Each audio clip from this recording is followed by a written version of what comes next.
Good morning. Well, we're in the lovely market town of Wimborne Minster today in Dorset. So we're going to have a walk around and see if we can see some of the historic buildings in the town and other points of interest. So let's go and see what we can see. We start our walk in the town square. It's a lovely open area with tables and chairs for al fresco dining, surrounded by imposing Georgian and Victorian buildings. Wimborne's been known for its religious significance since a nunnery was established here in about 705 AD by Cuthburga, sister of the King of Wessex. We'll come back to Cuthburga later in the walk.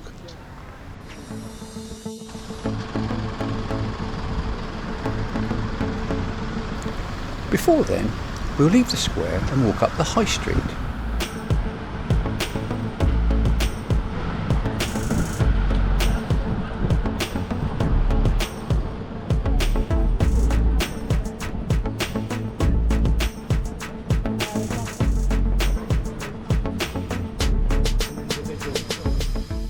The building that we can see across the road now is 1777, the Albion. This dates from the 17th century, when it was the oldest of 4 coaching inns in the town, of which only 2 remain. Now, it has 10 very nicely furnished ensuite bedrooms and a 4.5 star rating on TripAdvisor.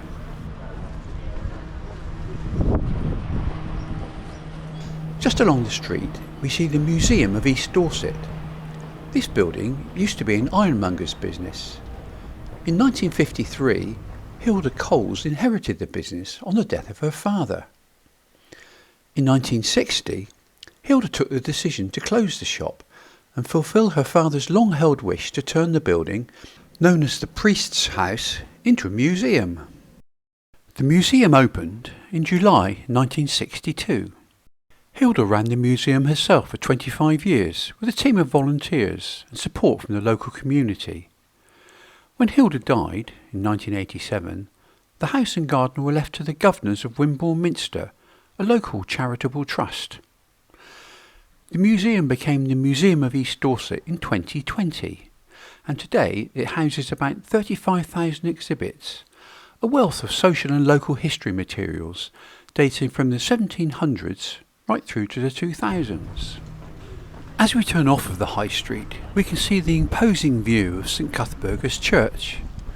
The Church of St Cuthburga is also known as Wimborne Minster. The town is also officially known as Wimborne Minster. The town took its name from the church. We'll have a look inside the church later on. I've also made a longer video of the church, and there should be a link at the top of the screen now, and there's also a link in the text if you're interested in seeing that.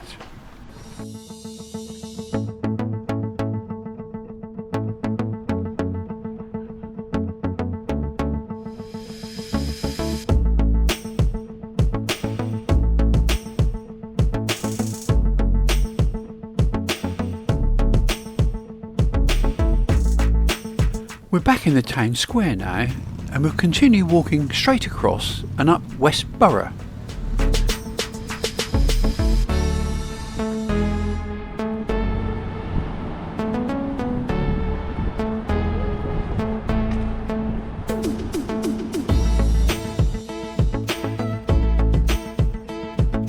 This is one of the original main roads in and out of Wimborne, and there are some imposing Georgian buildings on both sides of the road.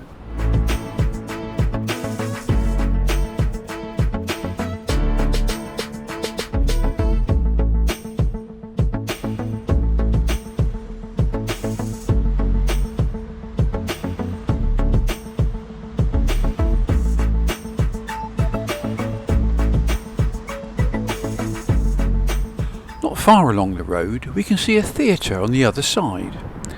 This is the Tivoli Theatre, a charming Art Deco venue built in 1936. This closed in 1980, but after a lengthy campaign it was reopened in 1993.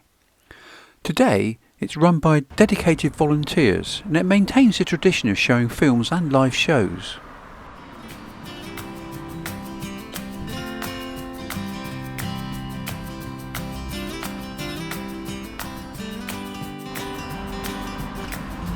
A little further up West Borough, We'll come to a red brick house which was formerly owned by Isaac Gulliver, who you've probably never heard of. In fact, Isaac Gulliver was one of the most successful smugglers of the 18th century. At his peak, he controlled smuggling from Lymington in Hampshire all along the coast through Dorset to Torbay in Devon.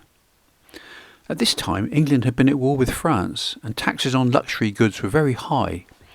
Smugglers could make a lot of money from illicitly importing textiles, brandy, wine, tea and other products that could be sold on the black market. The American Revolutionary War started in 1775, and men were required to join the Navy. In 1782, King George III offered pardons to smugglers who volunteered for the Navy, or provided two substitutes. Isaac Gulliver took advantage of this and became a legitimate businessman and banker.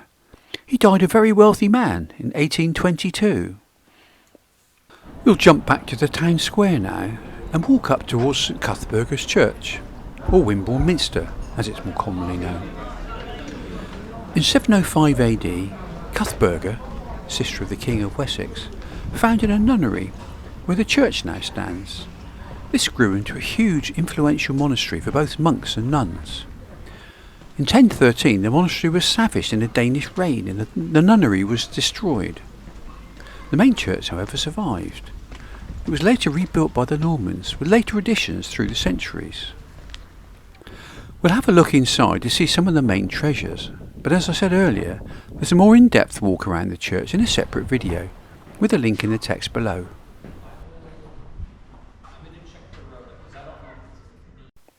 Inside the church, we can see the tomb of John Beaufort, the Duke of Somerset and his wife Margaret. They were the grandparents of Henry Tudor, who became Henry VII after his army won the Battle of Bosworth in 1485 and King Richard III was killed. We can also see a brass plaque commemorating King Aethelred, King of Wessex and older brother of Alfred the Great. Aethelred was buried in this church in 871 AD, but the exact location of his tomb is unknown. Wimborne Minster has a chained library. Founded in 1686, this is the second biggest chained library in the country, with rare books provided by two donors in the 17th century. Another very interesting treasure in the church is this astronomical clock, which is considered to be one of the oldest working clocks in Europe. It was probably made in the early 14th century. The position of the sun shows the hour. The earth is in the centre, as of course, when this clock was made, people believed that the sun revolved around the earth. To see more, click on the link in the text to view the longer video about the church. We'll leave the church now and resume our walk along the High Street. This is Church House, where all of the administration of the parish is carried out.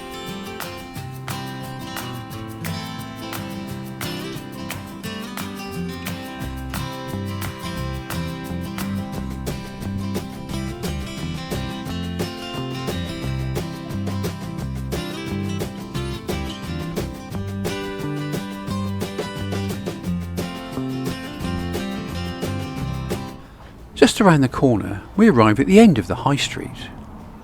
We're turning right here to walk back past the back of the church.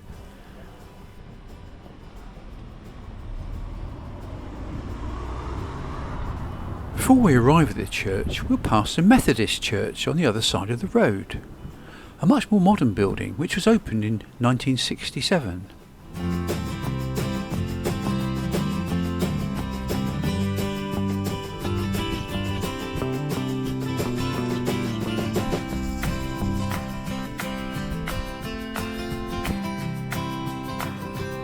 Here we are now at the back of the church.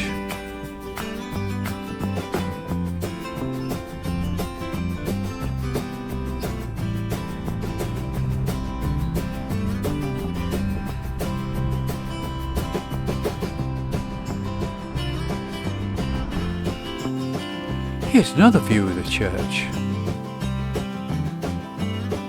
Hello, what's going on?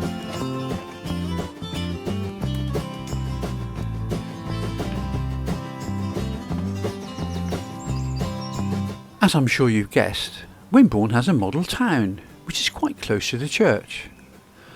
This was opened in 1952, and it's a replica of the centre of Wimborne, as it was in the 1950s.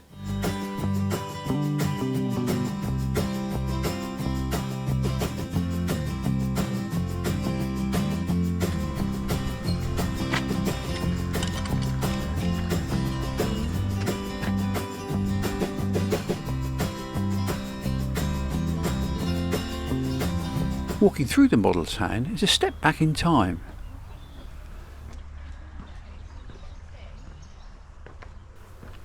This is the town square, with almost all of the buildings still much the same as today. Now we're walking up the high street that we walked along at the beginning of this video.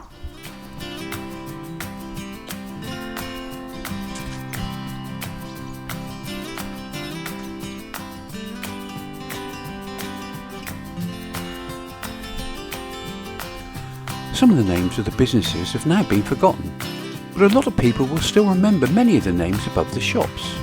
Some are still trading today. No charity shops, Chinese takeaways or vape shops. Not so many hairdressers, and definitely not so many cafes and restaurants. More pubs though, and more butchers, bakers and greengrocers, almost all of which are gone now as we all shop in large supermarkets.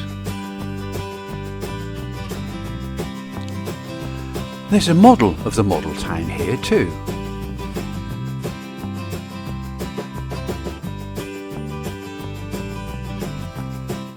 There's also a model of the model town. Not quite sure why that's necessary, but it's here anyway.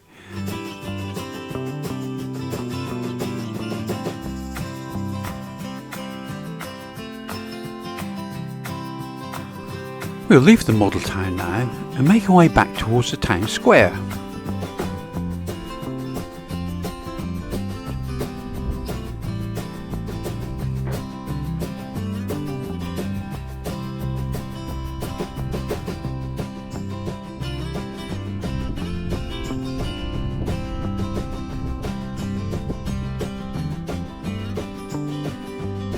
Here's the White Hart pub coming up in front of us.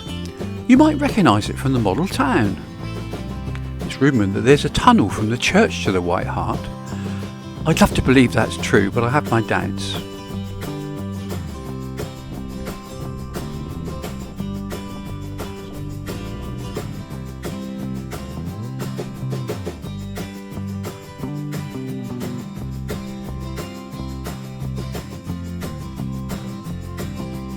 In this walk, we've only covered the centre of Wimborne.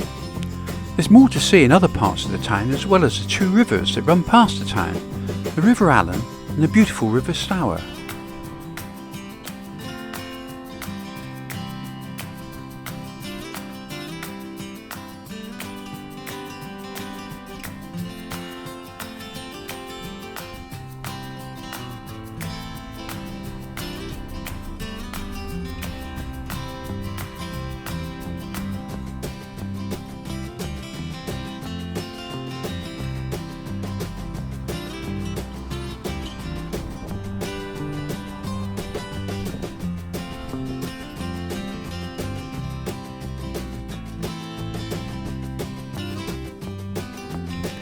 We're coming to the end of our walk now as we approach the town square where we started the walk.